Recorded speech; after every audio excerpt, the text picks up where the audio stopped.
Sam, as we head to break, we want to give you a live look outside now, 6:20 on your Tuesday morning. When we come back, we are going to be live from our nation's capital, talking about the biggest issues hitting Washington, D.C. that will be affecting all of us here in Colorado as well. We'll be right back.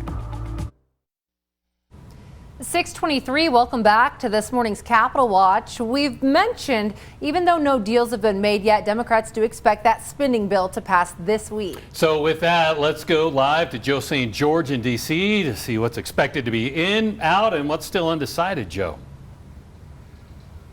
Hey, good morning. You know, we have been talking about a potential vote, right, on infrastructure and this separate spending bill for weeks now, if not months, and there's always a chance it could be delayed, but there's a lot of movement in the House of Representatives to have votes this week on this. What would be vote number one? Well, it would be on this infrastructure bill. This already passed the Senate. If the House approves it as is, it heads to President Biden's desk.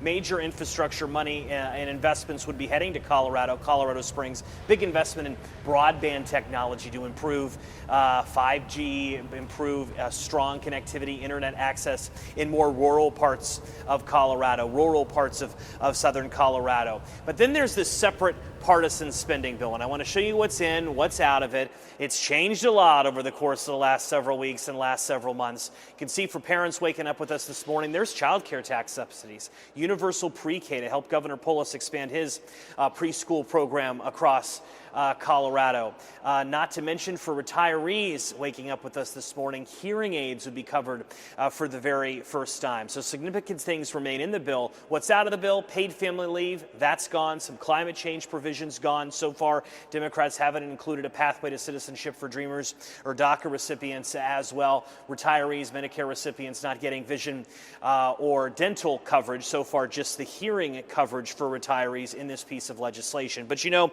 while this legislation is looking more and more likely it will pass the House, the ultimate question for you at home is, will this become law? Will President Biden actually sign it? The partisan spending bill still needs to pass the U.S. Senate, and one United States Senator, Senator Joe Manchin of West Virginia, has indicated he's still not sure yet whether or not he's going to vote for it.